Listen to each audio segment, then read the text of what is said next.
Everybody Hates Rand is a Wheel of Time podcast that will contain spoilers for all 14 books. So if you're anti-spoiler, pause this, read all 14 books, and come back. We'll be here, waiting.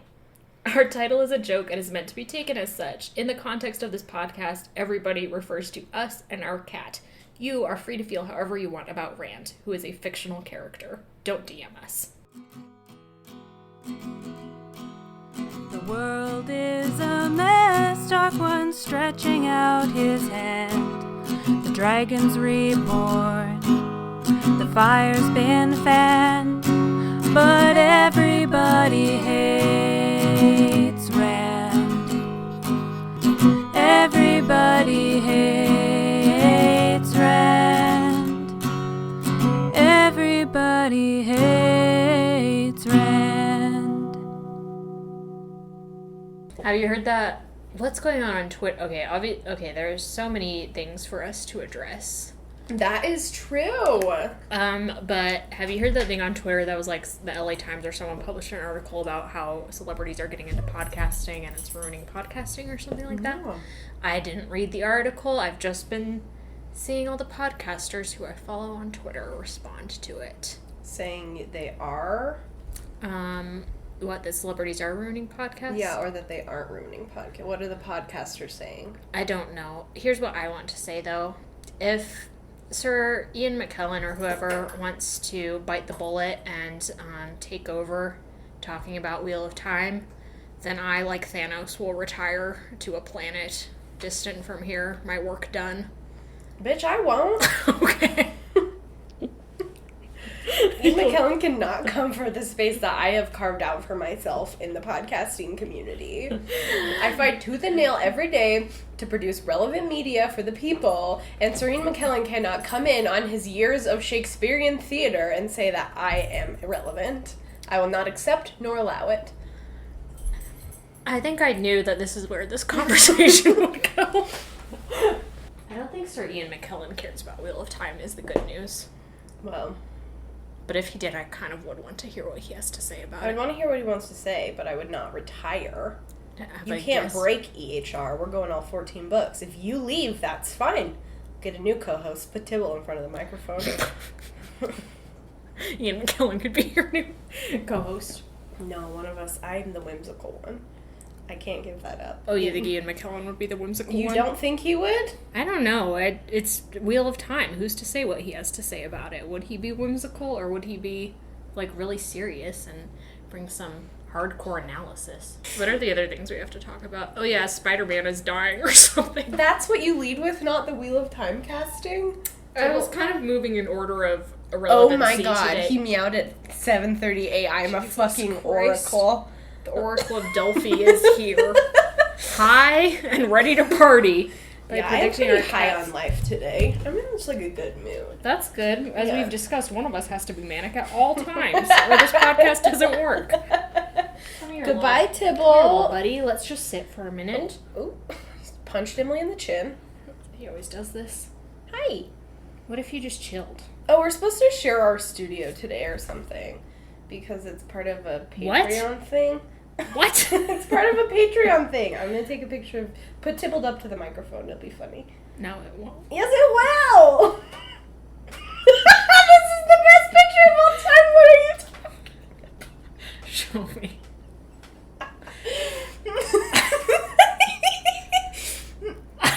You mean this is the best picture? That's true. That's very good. If you don't put that on Instagram this moment. Sally's broken me, and now I want to be on Instagram. Okay, you're scratching on me. Oh my god. I don't want to post our studio because we don't have a studio. I know We literally have the most ratchet space of all time. Support us on Oh Patreon. my god. It's just our kitchen. We're not cool at all. We don't have microphones that come down next to our mouths, you know, so we can sit on the couch or whatever. We do that sometimes anyway. We do that sometimes but for our secondary podcast, we don't watch Outlander and Tom Holland interludes. And there is a severe decrease in audio quality.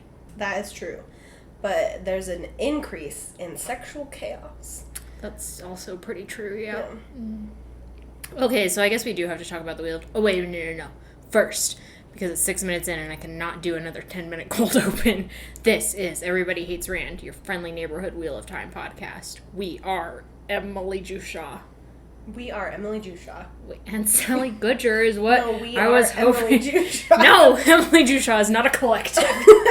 Today I used the phrase drift compatible, and then I had to explain to everyone in the meeting what drift compatible meant, and it was very embarrassing. First of all, this is the karma that you have gotten for not hating Pacific Rim. A bad movie? It's not a bad movie.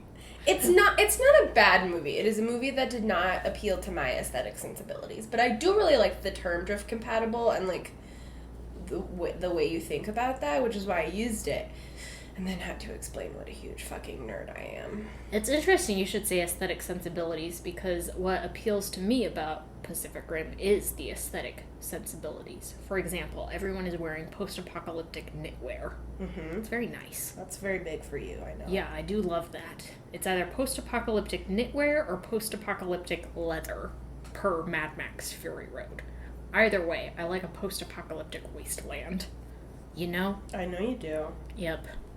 Sorry, I had to tweet those pictures of Tybalt in our studio. Because we're participating in hashtags, I think that's how I will remain above Ian McKellen in the podcasting game. Yeah, he doesn't know shit about hashtags. Okay, what were we talking about? A post-apocalyptic knitwear. No, now we're talking about the Wheel of Time casting. Oh, okay. I think they would look good in post-apocalyptic knitwear. I think they'd look good in anything because they're a bunch of hotties. That's true. Like, what the hell? I want Perrin to punch me in the face. I was reading this... Oh, God, my voice is cracking. Anyway, I was reading the chapters for this week's discussion, and I was like, God, Perrin's so annoying, but he's going to be able to get away with all of that now that he's being played by the hottest man alive. True. I forgot about the casting because I committed a mortal sin and was reading it, and I was like, Perrin is annoying. And now I have so many feelings of affection for him because you're right. The actor is so hot. It's really unfortunate. Like, listen, he's 6'5". Did you guys know that? Yeah, we did some research. He's 6'5", which is going to lead to some, like, Lord of the Rings shenanigans if they want to make Rand look taller than him. Yeah, that's true. They're going to put Rand in high heels. Tall as Rand is, isn't he, like, 6'1" or something? We looked it up, and I can't... He was over 6 feet tall. Yeah, he was over 6 feet. And then, God bless Matt, is over here at 5'10" or whatever, which makes sense. Average boy height. Yeah, and all the ladies are also super tall, which I think will... They're like 5'8" or something. 5'8", yeah. It's really buck wild. Yeah. How tall is Rosamund Pike? I don't know. This is the content we're bringing to you. Emily Googles people's heights. Rosamund Pike. Is that a good tongue pop? Height. Gay community, let me know. I don't know the difference. I don't know if I can actually pop my tongue or if I just click my tongue. Homegirl is 5'9". What the hell? Good for her. I love a tall bitch. And that one was bad. I do love a tall bitch. I love tall people. Did you guys know this? Yeah, Sally's really horny for tall people. I love tall people. I'm really horny for short people. That's what makes us drift compatible. I love tall people. And they're just beautiful, giant bodies. Yeah, good for them. I know, it must be so nice. I don't know. To have arms that can do actual reaching. Reach around me and my broken heart.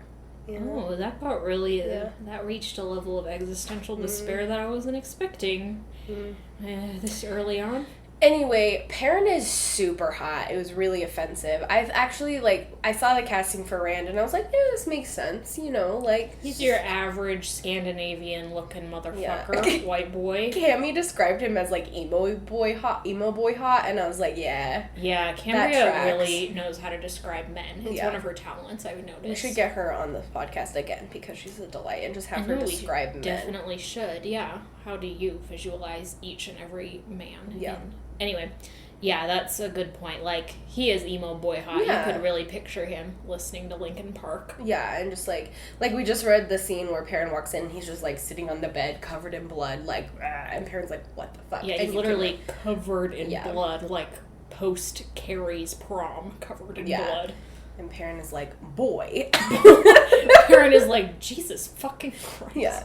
So, Rand makes sense. And I was like, yeah, this is great, or whatever. But I hadn't really had any feelings of anything towards the Wheel of Time show, and then I saw Perrin, and it was like my brain exploded. I got like, so excited. It was like a fire lit inside my chest, or possibly my pussy. It's impossible to say which, but I was like, oh my god. Yeah, he's just real good looking. And I was like really excited that Perrin was cast as a person of color. Yeah, I think we've talked about that before, the complications of casting a person of color in a storyline that deals a lot with man versus animal. Mm-hmm. And especially like when you put the narratives of black men in our society of them being quote unquote animalistic and bestial, and that narrative that white people have been trying to force feed all of us for a long time, and then you cast Perrin as a black man, then that I don't know, that can lead to some complications. Mm-hmm. So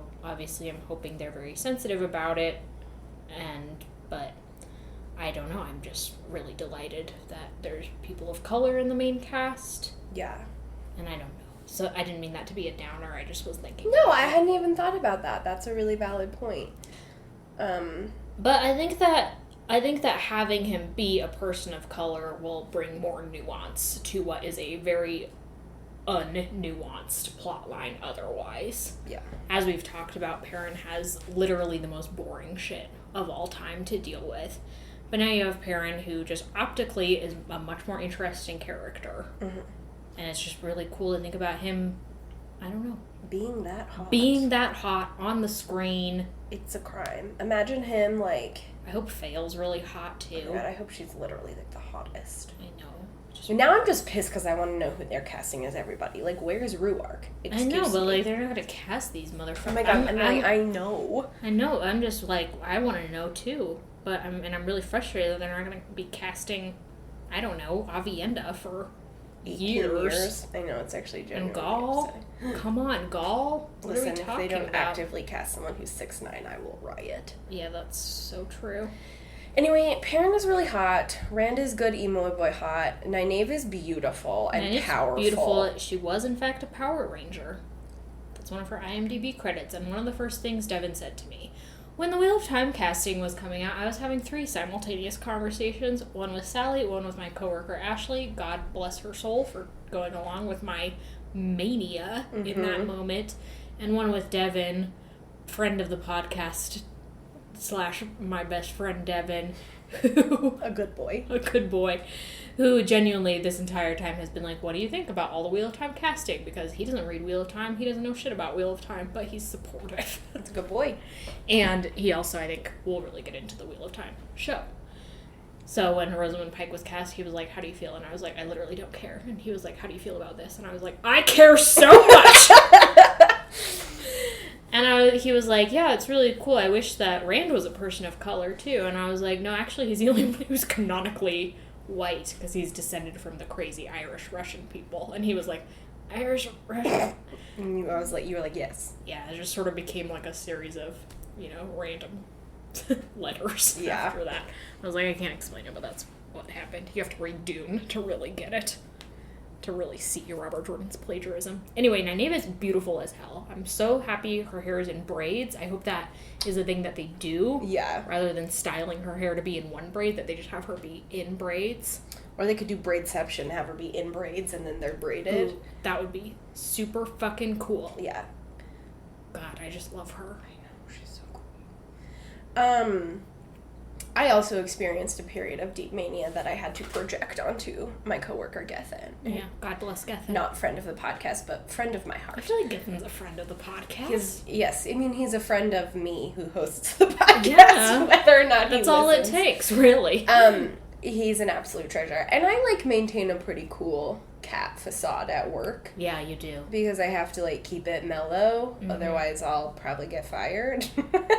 But I, rolled in. Gethin's boss was out that week, and he was the only one in the gift shop. And I was like, I have to yell at you about something. Where was Jeff? He was on vacation. Good for Jeff. Yeah, and I, lost my mind. And he, God bless him, was like, I don't really know what to do with this energy that she's bringing to the table right now. But I am going to support it and look at her podcast Instagram while she explains to me who these hot people are. And it was really so cute. Oh, man. Yeah, so, and I seriously, like, my heart was beating out of my chest. I had to go, like, take a lap around the aviary, because I was, like, otherwise I was going to punch a wall. I was so excited. I know, I had to take a walk. I was like, okay, this is very good. Yeah. It's just like, what you'll hear from us in the coming months is that we had absolutely no faith in the Wheel of Time adaptation, and this suddenly, like, skyrocketed our faith in the Wheel of Time adaptation. Which also makes me nervous, like, am I flying too high? I still think it has the potential to really suck. When I was talking to Devin, I was like, this makes me really excited. And he was like, are you excited because they're all hot? Because you could just watch the CW and have that need satisfied. And I was like, no, I'm really excited because these characters didn't, according to the books, have to be people of color. And the fact that they went in this direction means that they are, given a big fuck you to the conservative contingent of Wheel of Time fans who are really distraught over this for some godforsaken reason. Yeah, cry bitch. Yeah, die angry, I guess. But also it's just like, I don't know, they're doing really cool things. Yeah. It means that there's some hope. Yeah, I almost cried when I saw Matt's casting because I was like, look at this perfectly weird-looking white boy. That's exactly what I wanted from Matt's casting, was a weird-looking white boy. How did they do it so good? Not specifically, I would have been happy if Matt had been cast in any race. But of course. He's weird-looking and beautiful, and that's what really matters. Yeah, it could have been you're right, any race, he just needed to be like that specific brand of weird-looking hot boy. Yeah. Where it's just like, you got an interesting face that I want to kiss. I'm like, did they pose for are these their headshots that they auditioned with? Or, like, did the, casting director be like, okay, Barney, or whatever your name is. His name is Barney, and I love it. You need to sit down and do, like, a mischievous twinkle at the camera so that we can really get people to understand that you embody this character. Or was he just like that? I don't know. Either way. Because Homeboy does have a mischievous twinkle. Good for him. Yeah. And then, last but not least, they dropped Egg, and I died. Certainly not least, Egg is the most beautiful woman on the planet. Finally. And her headshot is so powerful. She's like, you want to fuck with me? You best not. She's just powerful. She has a lot of power that she is bringing, which is what matters, because she's literally one of the most powerful women in the entire world. In the history of the entire world. Yeah. In fantasy, certainly. Yeah, she's just a tiny, beautiful egg. Egg. I literally tweeted that. Egg. I was like, drop Egg's headshot before I die. So I hope she didn't see that we call her character Egg. I hope she did. I hope she'd like it. And she'd be like, rad. Rad. Well, I mean, it would totally depend. I'm sure they'll call her Egwene, which is fine. I have to deal with that. I have to come to terms with that. Egwene won't bother me so much because, like, people have said it enough. Like, I've mentioned enough. But I think some of the other ones, like, will. Like, if they call... I'm sure they will call Fail Fa'il, which will... that one will really mess with me for some reason. Thank God for characters like Matt, Perrin, and Rand who have impossible to mispronounce names. Yeah, and, like, they probably will do, like, Moiraine instead of Moiraine. I cannot which I know the you French hate. pronunciation of Moiraine. What else? If maybe they'll do Talmanese like Talmain, which will make him very French. Talmont.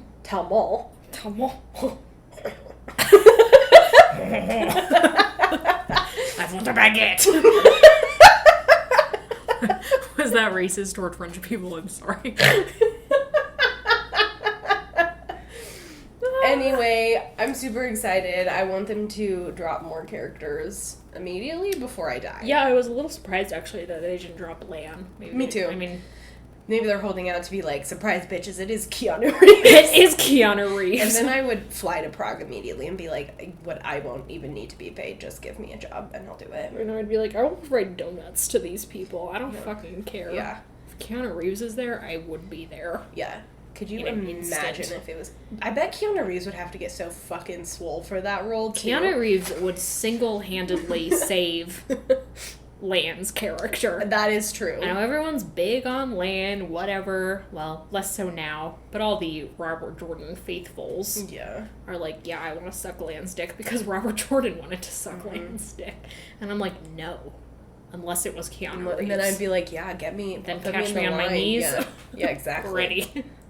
That would be the most amazing. God, I hope my mom never listens to this podcast. Yeah, she won't. Yeah. Anyway, so we're very happy. Yes. Delighted. High on life. Everything is excellent and good. Good. Now we have to talk about literary stuff. Literary stuff. We have degrees in that. Between the two of us, we have 8 years of literary training. We should be able to say something interesting. 8 years of literary training. Woof. That's tough to think about. That's really tough to process. Yeah, today, Gethin, friend of the podcast and infamous EHR guest star, Yes. and I were talking because he went and tabled at the university that I went to because I was like, I refuse to do this. I do not want to go be at the university where people that I know will come and speak to me. Woof. And he was like, why do you want to go? And I said that exact answer. Mm-hmm. He was like, but like, wouldn't it be fun? I'd be like, no, the last time I ran into someone from college, she was at my place of work, and she's like, oh my god, what are you doing here? And I was like, well, I work here. And she was like, oh. So. Yeah. Pretty much fuck everyone I went to college with. Except for the 3 people that I remain in contact with. Yeah. 4 people. So anyway, 8 years of literary training. 8 years of literary training have led us to this. Perrin wandering into Rand's room and being like, that boy's covered in blood. What the hell? Yeah. Got my red dress on tonight. Dancing in the dark. All I can visualize is the chicken vine. It's my favorite vine. It's a chicken. One time someone had to make the red dress for that chicken. Could you imagine?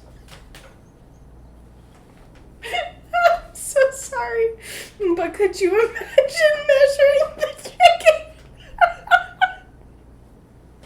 Okay. I'm back. I don't think you are. I'm present. Okay. No, first Perrin and Fail have to have like the most heterosexual encounter of all time. Yeah, these are the chapters immediately post or after, I guess. Like, literally immediately after what just went down in the last chapter. Perrin and Fail are, like, beelining it for Rand's room so they can confront him because they still think that he caused what happened with Perrin's axe. And, yeah, they have a whole thing where they run into some High Lords of Tyr, and one of them kind of does a creepy look at Fail, and so Perrin's like, bah! Yeah. Lady's honor or whatever, and feels like I could have handled that. Like, can you chill out? Yeah. And Perrin's like, no. And feels like, okay, fine, I find that kind of sexy. And it's like, stop feeding the narrative that women actually like it when men are jealous. That's not true. Are you a Veronica Mars fan? Yes. Have you watched the new season? I have not. Okay. Well, there's some real progress on the Logan Echolls front. I've always despised him as a me too. love interest character, but he really won my heart in this season because he's suddenly grown into a character who, like, advocates for therapy and really has locked down his anger and jealousy issues and is like, I handle things like a mature adult now. And I was like, you, Logan. damn, Logan, you really brought it back around. More arcs about people experiencing emotional growth, especially men. Yeah, Logan definitely did. Anyway, watch Veronica Mars. I love it. But yeah, like, Fail in particular and Perrin have, like, the worst relationship with jealousy of all time, where it's, like, in their relationship in particular, it is, like, taken as a token of affection with, like, the whole Berlane narrative, which is, like, got so many layers that we will peel back at some point, I'm sure. Yeah, well, this is their first encounter with Berlane. Of course, it happens kind of as a couple. Yeah. And the way Perrin refers to her means, like, he's, like, seen her around before. He knows who she is. But he kind of stops and, like, they bow when she passes.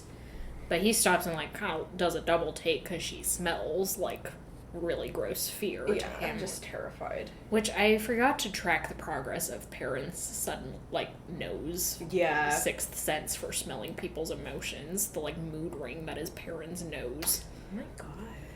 He should get a nose ring.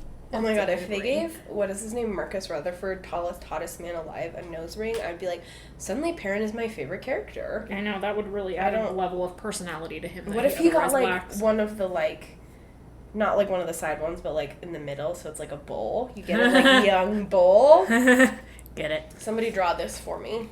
Thank you. A request has been made. But yeah, he looks after her, and Fail is like, yeah, like what you see, and Perrin's like, what? Because he's dumb. What? What? What? And Fail's like, never mind, I'm going to bed.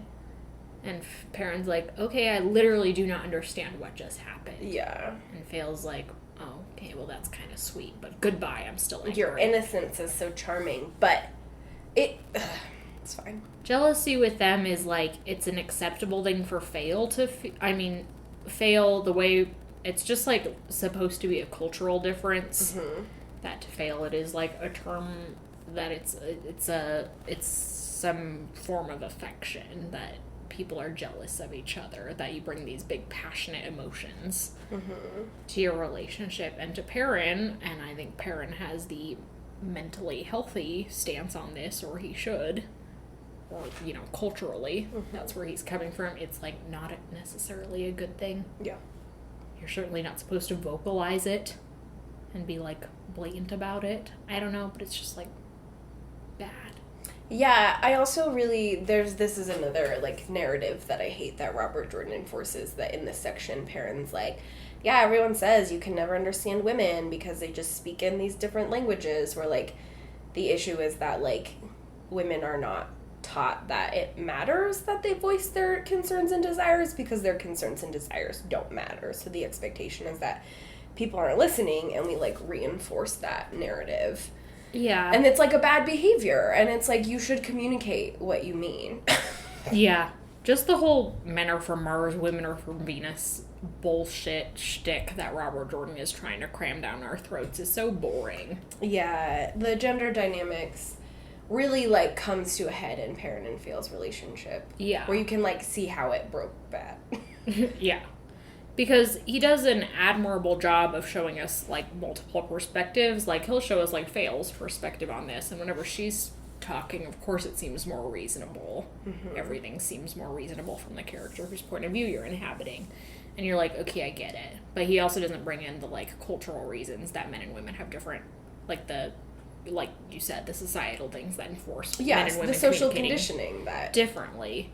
Which, I don't know, maybe he would argue, well, it doesn't exist in my fantasy world, where women aren't as oppressed or whatever, but it's just like, it does. But yeah, it does, because there's still the underlying, even if it's not necessarily like, oh, women don't matter, it's still the idea that, like, women use more subterfuge as power. Yeah, even if the societal conditioning isn't women are inferior and don't matter, it's still women are different. Yeah. And women are the other. Yeah, exactly. Men are default. They are othered, especially because we get, I think, percentage-wise, more male points of view than, like, it's pretty balanced, but, like... Yeah, that's good. I'd like to like, we should do... I think someone has done an analysis of it. I saw it on Tumblr once. I'll see if I can find it. But, like, even thinking of just, like, the brief snippets we get, most of them are male, I believe. Yeah, I don't know. I think, percentage-wise, those first two books where it's primarily Rand and... some Perrin is just kind of would really skew things. Yeah. And I mean, but those first two books are the ones that lay our foundation of the gender politics. Yes, so, like, even if it balances out or even skews more towards the women in the latter half of the series, like, they have to do so much to correct our understanding. Ground, yeah, and, like, that, again, is just putting emotional labor back on women in the form of your, like, plot structure, which is stupid.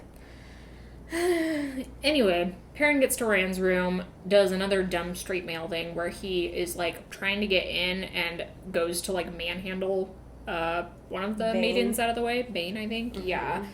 And this is, again, this very straight male writing thing where Bane's just, like, cool with it. Once Perrin is like, I'm not gonna back down. Yeah. I'm not afraid of spears or whatever.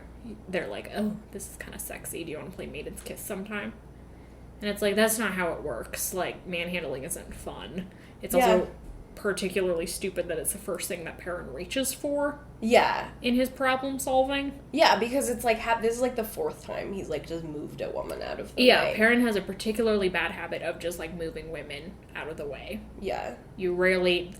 I was trying to think about that. Rand does it too sometimes. Mm-hmm. Matt, noticeably, the only time I can think of when he does it is when he's trying to get away from Tylan. Yeah. Like, he literally is in what he is experiencing as a life or death situation. Yep. So, again, Matt's the best character. Yeah.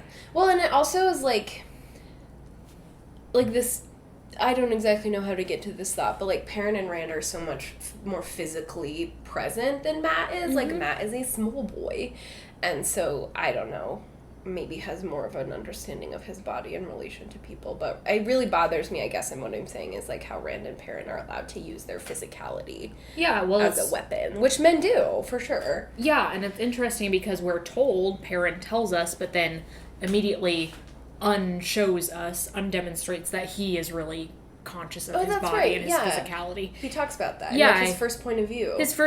He's like, I have to be, like, really careful about how I am with people, how I approach people physically, because I'm a big boy, and so I don't want to, like, freak people out. I don't know my own strength. But then immediately throughout his entire arc, he's just, like, manhandling people and getting in people's faces. And it's like, homie. Yeah. That don't work. But it almost is more effective when you have a character like Matt who almost never references his own physicality. Yeah. And then, like, it doesn't have a body, almost. Yeah. Unless he's in a fight and is bleeding. Matt is, like, just kind of a brain. Yeah, the characters' relationships to their own physicality would be an interesting sort of essay. Yeah, you have characters like Nynaeve, who's a very physical character. I would also say she's constantly talking about tugging on her braid. She's constantly talking about the way she folds her arms under her bosom or whatever. Yeah, and her clothes are always a big deal for Nynaeve. Yeah, but then you have characters like Edwene on the female side of things, and I guess Matt on the male side of things, who aren't conscious of that. What we know about their appearance is told to us by other people. Yeah. Like Edwene changing her hair, that's something other characters always comment on. Edwene doesn't herself really offer much about it. Yeah, because Egg is like, it's my brain, bitch. Yeah, Egg's a brain, Matt is also a brain. In two very different ways. Yeah, in two very different ways. Which is not, like, a bad thing. Physical characters done really well can be really interesting. Yeah. And good. I'm trying to think of one. Like Nynaeve. Nynaeve has a lot of really cool body stuff going on. Powerhouse girl. Yeah. But Perrin does get into the room and is like, oh, fuck. Rand is covered in blood. He's like, is Rand dead? And Rand's like, shut the door, Perrin. And Perrin's like, okay, fine. Someone go get Moiraine to heal him. And then Perrin goes over, and they have I was also thinking about this, the physicality of the boys interacting with each other. Yeah. I think we've talked about this before, that Perrin and Rand almost never touch. This is the one time I can remember them being physically close together and touching each other. As opposed to Rand and Matt, who are kind of constantly hanging off each other and...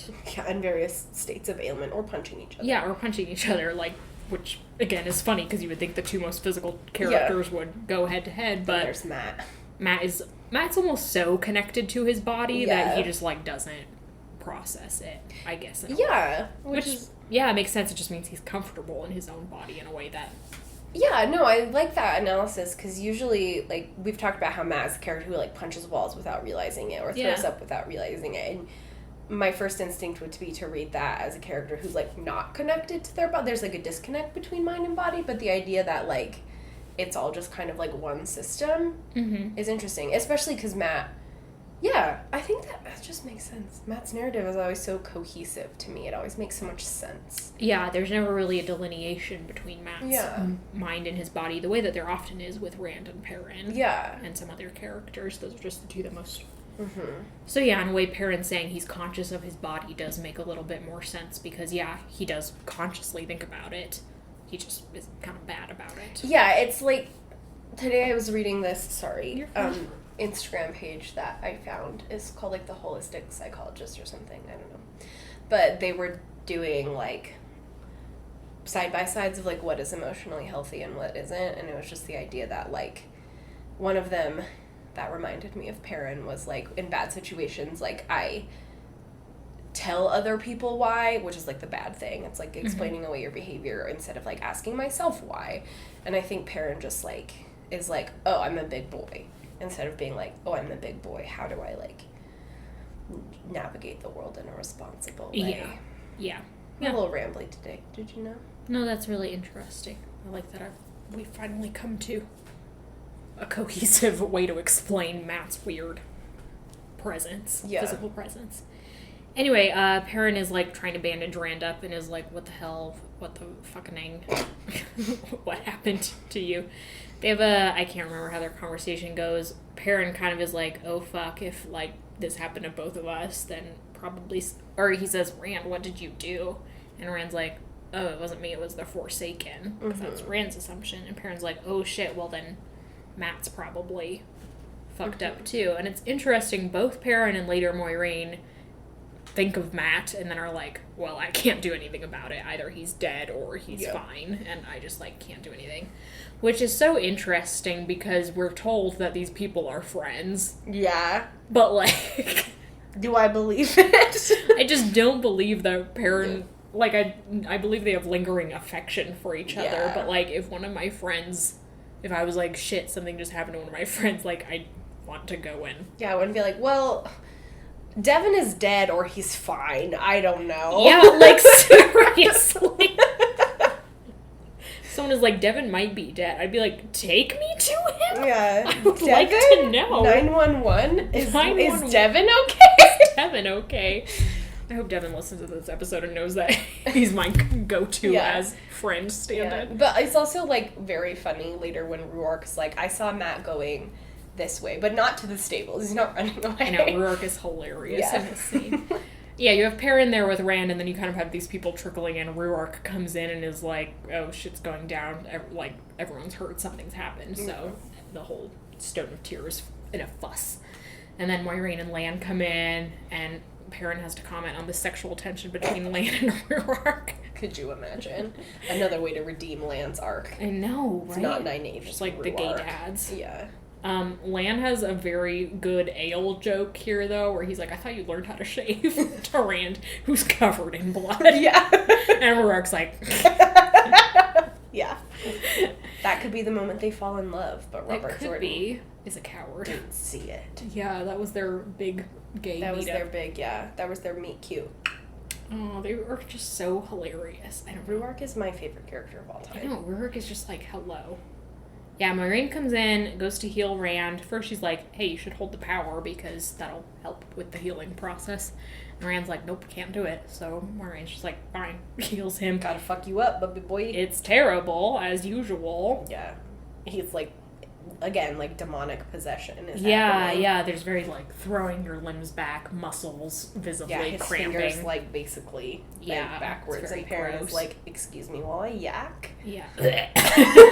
If Matt was there, he fully would have vomited. If Matt were here, he'd be vomiting. Just actively all over Ruark. Yeah.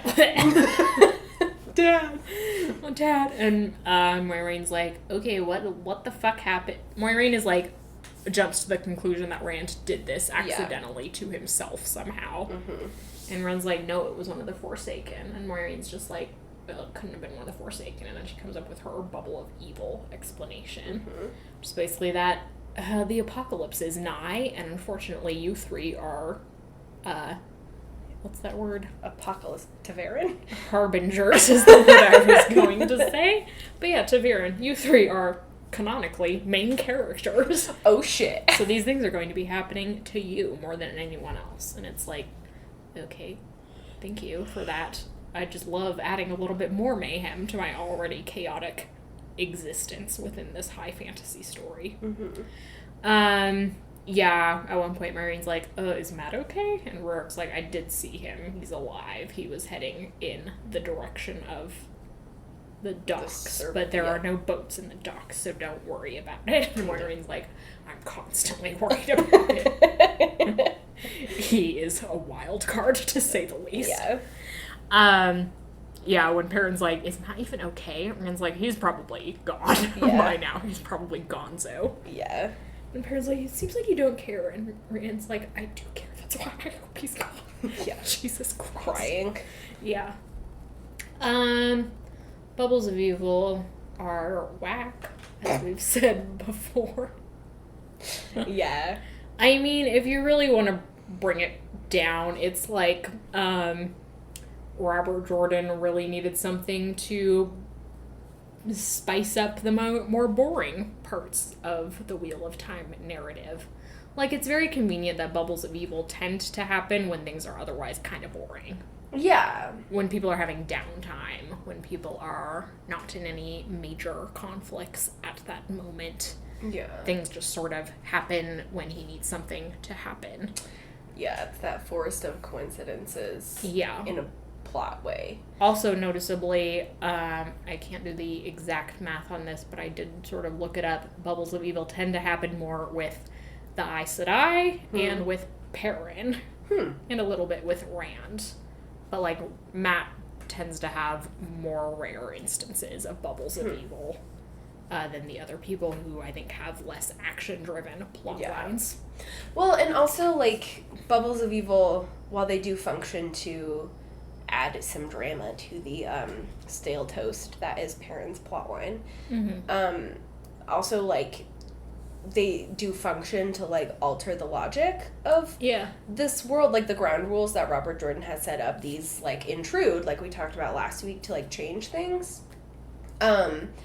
And, like, I really like the terminology bubble, because I think we've talked about this in the context of the studying, but, like, in game theory, there's something called a magic circle, where, like, inside certain spaces, like, certain rules apply that don't apply in other spaces. So the idea that these bubbles are coming in to, like, envelop a space for a minute and, like, change the rules, where outside of those bubbles, playing cards wouldn't try to kill you, so to speak.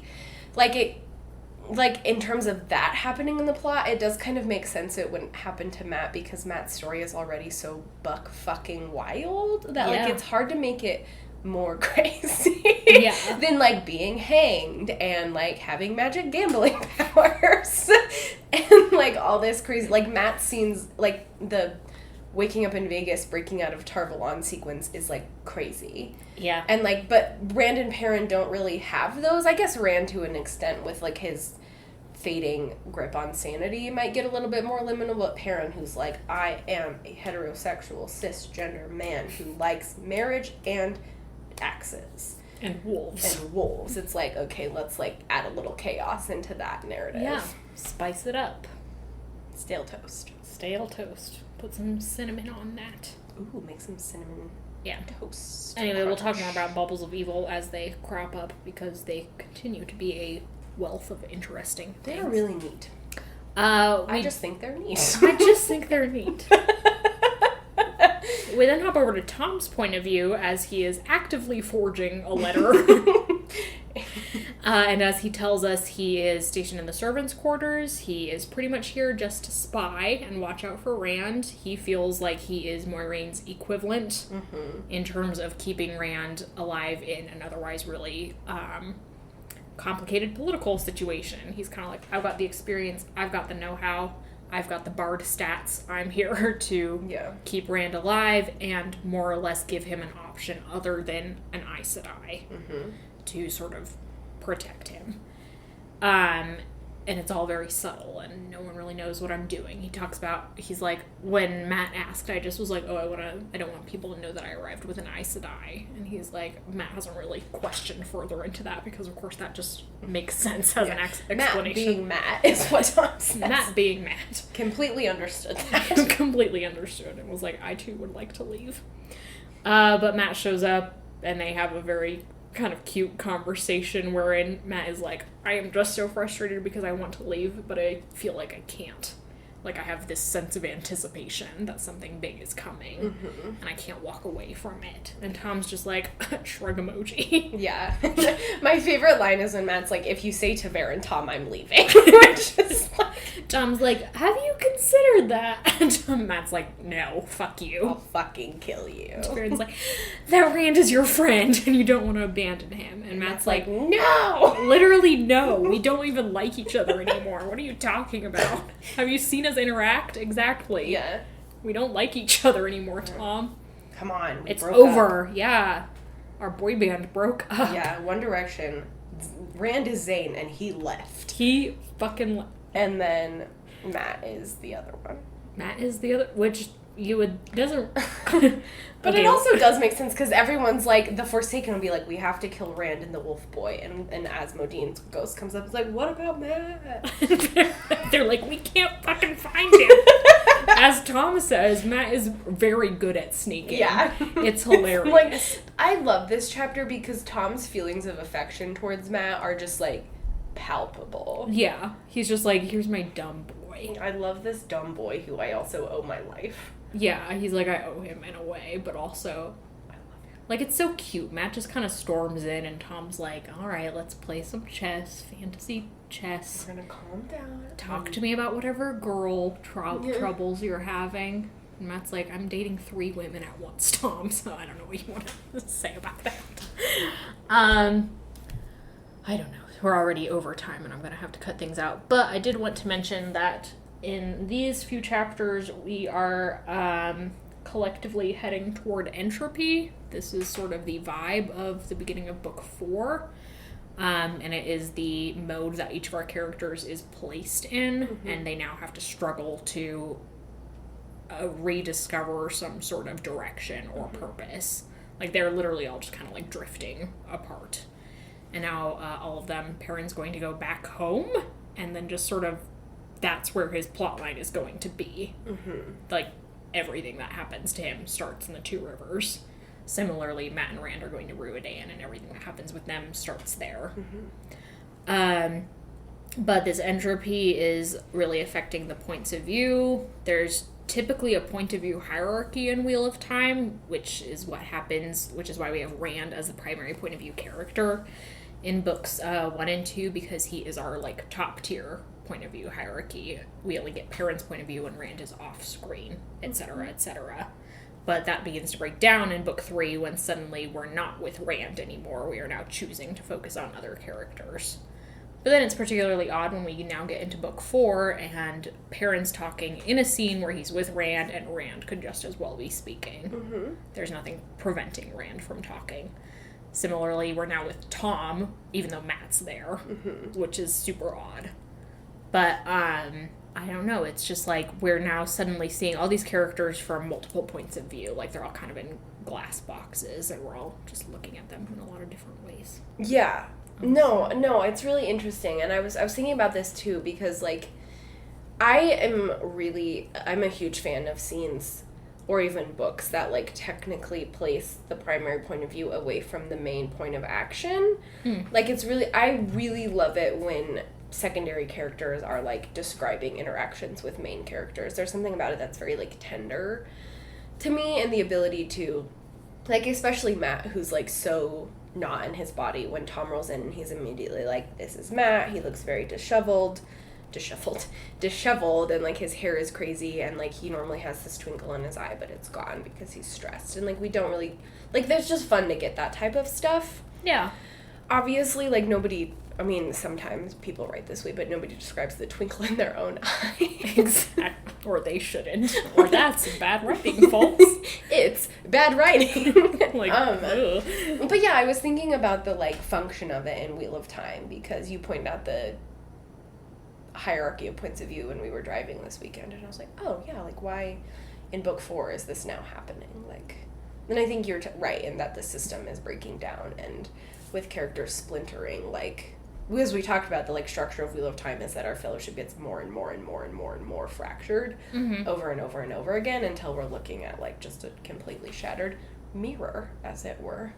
I just think it's interesting because book 4 is not the only book where this happens, but it's where it's the most prominent. I think because we have so many characters all in one place at the very beginning. But also, as we just get further into it, Matt and Rand and Edwina are all together, and so you kind of have to, sometimes Matt is speaking or Edwina is speaking even though Rand is right there. Stuff like that. And Nynaeve and Elaine kind of take turns talking, even though technically it should be Nynaeve talking all the time. Elaine is usually the one providing points of view in this book. Yeah. So it's just like, it sort of resets itself in book 5, and things get a little bit more back to normal. But in book 4, it's just this wild, crazy roller coaster. Yeah, and I think that's just one of the primary themes and threads that carries book 4, is that, like, the rules as you know it of everything, religion, society, geography, magic, just break, and you have to relearn what it means to exist. Yeah, like you said, it's like important that this book starts with a breakdown in logic that is the bubble of evil, and then just everything is just also breaking down around it. Mm-hmm. It's also a microcosm that represents the macrocosm of what's about to happen with the ale. Mm-hmm. Super cultural breakdown, which I see more foreshadowing of now that I am rereading it and conscious of that. I don't know if it was foreshadowed enough that this big thing would happen with the ale. But, like, as Perrin is leaving Rand's room, he kind of has this little aside with Ruark where he's like, you guys don't treat him with, you don't fawn over him the way us Europeans do, I guess. And Ruark's like, well, he's your Jesus, but we don't really know if he's our Jesus yet. Mm-hmm. And we haven't proven that yet. And when it happens, I guess we'll find out. And Perrin's just kind of like, okay, well, what'll happen if he's not? And Ruark's just kind of like, we'll find out. Yeah, and it just lends... Like, the Ale have a really interesting kind of Jewish narrative. Yeah, they do. That I need to know more about, like, diaspora and all that to really understand. But this idea that, like, your Messiah is not necessarily the Messiah adds an interesting... just a really interesting element to the Ale. They're just fascinating. Yeah. You know? Anyway, that was those chapters, I guess. Fun editing, Emily. Thank you to Glenna Mackenzie for our beautiful theme song. Thank you for listening, even when you could be listening to Ian McKellen. I hate you. Support us on Patreon so that I can replace Emily with Ian McKellen. Yeah, fine. No, I would never replace you. With Ian McKellen, I would want you to replace me with Ian McKellen. I'll replace you with Ian McKellen. He's Ian McKellen. God, could have Gandalf on this podcast. Talking about sexy Gandalf. Obviously. Exactly. Do you have a sign-off? Yes. This weekend, Emily and I were in Yellowstone National Park. We had just left the Museum of the National Park Ranger, which was truly a fabulous experience. And as we were driving, we noticed the car in front of us had a bumper sticker. Oh my god. That said, "My other ride is a Hitachi," and had a wand on it. This was obviously transcendent. The tragic part is that we couldn't get a picture of it. Yeah, we can't prove it. So no one will ever believe us that this perfect person exists. It happened, I swear. It was literally the coolest thing that's ever happened. Both of us were too busy screaming and trying to find a phone. I, couldn't move. I was frozen in place. Because it was literally so iconic. Whoa. We're in the presence of God herself. Yeah, it was really incredible. So... But it will forever live in infamy as the bumper sticker we couldn't get a picture of. The one that got away. The summer after high school when we first met. Bye.